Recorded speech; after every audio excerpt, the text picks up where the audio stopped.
Je m'étais juré de partir la prochaine fois qu'il lèverait la main sur moi. Le visage en sang, les mains tremblantes et les sanglots dans ma voix. Voilà comment j'ai été retrouvée par les voisins, stupéfaits par la scène qu'ils avaient trouvée. Je ne voulais pas faire ça, étaient les seules paroles qui sortaient de mes soupirs étouffés par la peur et le remords qui me bouffaient de l'intérieur. Un bond en arrière. Je l'avais rencontré 8 ans plus tôt. Le sourire charmeur, il était tout ce dont une jeune femme pouvait rêver. Avec l'humour, la beauté et surtout le charisme nécessaire pour faire fondre même un bloc de glace de l'Antarctique. J'ai épousé un homme riche et voici mon histoire. Avant de continuer avec l'histoire, n'oubliez pas de cliquer sur la cloche de notification afin d'être notifié à chaque nouvelle vidéo postée. Et si vous avez été touché par l'histoire, n'oubliez pas de cliquer sur notre lien PayPal pour nous aider à continuer à raconter des histoires ludiques. J'étais éblouie, et en tant que jeune étudiante qui aimait les romans à l'eau de rose, j'étais subjuguée par ce belâtre, sorti tout droit de mes livres fantastiques. Il a suffi qu'il m'adresse la parole une seule fois, et de là a commencé une aventure folle. J'ai perdu pied. Les 2 premiers mois étaient féeriques. Entre dîner aux chandelles, sortis dans des endroits paradisiaques, je n'avais même pas le temps de me rendre compte de mes esprits qu'ils réussissaient à me couper le souffle à chaque fois avec des surprises et des cadeaux. J'étais aux anges. Il a même réussi à me faire me couper de ma vie sociale et de mes amis, tellement il était présent. De toute façon, qui a besoin de copines quand on peut avoir le prince charmant lui-même? À 3 mois, il est passé à la vitesse supérieure. Ce jour-là, après mes cours à l'université, j'ai reçu un appel. C'était lui. Il m'a dit « Ne rentre pas chez toi ce soir. J'envoie le chauffeur te chercher. J'ai une surprise pour toi. » J'ai essayé de lui faire comprendre que j'avais un cours important le lendemain et que j'avais besoin de me préparer, mais il n'a rien voulu entendre comme d'habitude. Mais avec cette voix mielleuse, je ne pouvais que céder. Quelques minutes plus tard, le chauffeur était là. Je suis montée dans la voiture aux vitres teintées et au fauteuil en cuir qui m'attendait devant l'enceinte de l'université. Il m'a déposé à l'hôtel Carlton, où une clé m'attendait à la réception. C'était la clé de la chambre 406. Une fois à la chambre, une somptueuse robe écarlate m'attendait. Elle était étalée sur le lit, avec des escarpins Amina Moadi, un joli collier et un bracelet de chez Cartier.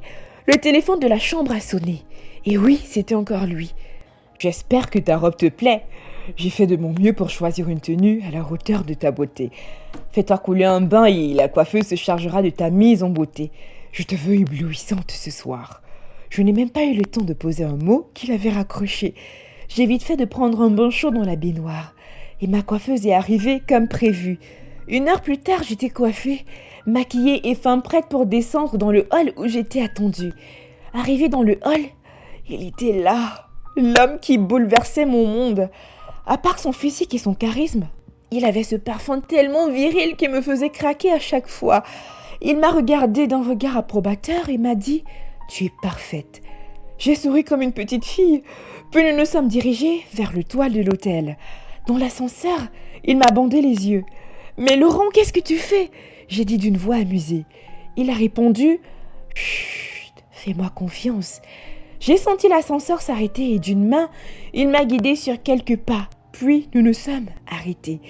Quand il a enlevé le bandeau, c'était la surprise totale. Tout mon entourage était là. Ma famille, mes amis et certains de mes collègues de stage. Le temps que je me remette de mes émotions, de les voir tous présents, il s'est mis sur un genou et m'a fait sa demande.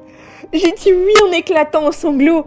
Ce soir-là, nous avons célébré l'amour qui désormais allait nous lier jusqu'à ce que la mort nous sépare. 1 mois plus tard, nous étions mariés. Au mariage luxueux au goût de désormais celui qui allait être mon époux.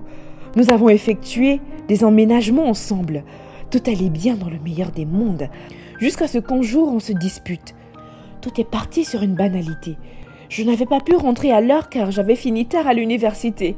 Puis j'ai jugé utile de ne pas l'appeler, sachant que l'on se verrait une fois rentré. De retour à la maison ce soir-là, j'ai déposé mon classeur sur la table basse du salon, puis je suis montée prendre une douche. Une fois entré dans la chambre, il était assis sur le lit, le visage baissé, les avant-bras sur ses genoux. Il m'attendait. « Bonsoir mon amour », je lui ai dit en entrant. Je n'ai même pas eu l'occasion de terminer ma phrase que j'ai senti un coup atterrir sur mon visage.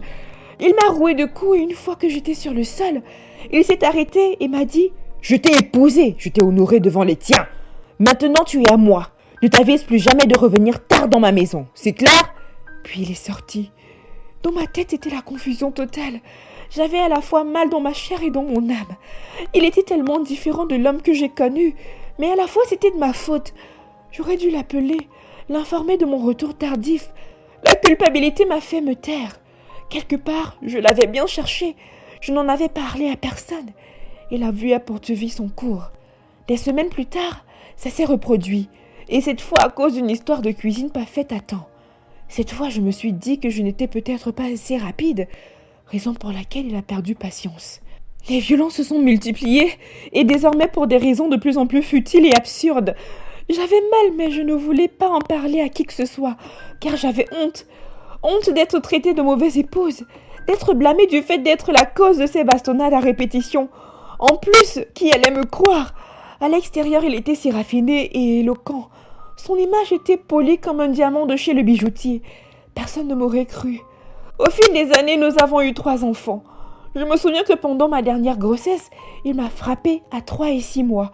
Au 6e mois, tellement c'était violent que j'ai donné naissance à un prématuré. Quand le docteur m'a demandé les raisons pour ce choc apparent que j'avais subi, j'ai menti.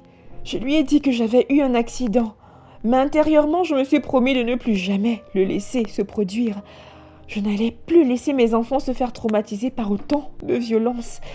Cette décision me ramène à ce soir, où après avoir allaité mon petit dernier, je me suis mise à préparer la soirée. Partagée entre la préparation du dîner et les devoirs de ma première fille, mon époux est rentré nerveux et ça a débouché sur une dispute. Le premier coup a surgi. Apeurés, les enfants se sont mis à crier, demandant à leur papa de me laisser tranquille. Il était comme déchaîné et m'a tiré les cheveux, puis m'a traîné au sol. La vue de ma première fille qui tenait ses petits frères pour me les protéger a eu l'effet d'une dague dans mon cœur. C'était à moi de les protéger. Ma faiblesse était en train de les briser. La colère s'est emparée de mon être et j'ai bondi du sol où j'étais. J'ai ramassé le premier objet de cuisine et je l'ai asséné des coups. Je me suis déchaînée, laissant la colère en moi se libérer comme un volcan. Ça n'a pris que quelques secondes. Et là, je suis revenue à moi. J'ai tué mon mari devant mes enfants. Les policiers m'ont embarqué et j'ai fait l'objet d'un interrogatoire très strict. J'étais accusée de meurtre, dont ce n'était pas une mince affaire. Malgré le manque de témoins adultes, mes enfants qui étaient présents sont passés au témoignage. Leur dire coïncidait avec ma version des faits et mon acte a été classé sous légitime défense. J'ai été relâchée et mes enfants ont été placés sous suivi psychiatrique. Aujourd'hui, je suis présidente d'une association qui milite pour les droits des femmes victimes de violences. J'ai le devoir d'apprendre le sens du devoir et de la combativité à ces femmes et à mes enfants. Mais personne ne mérite de vivre ce que j'ai vécu.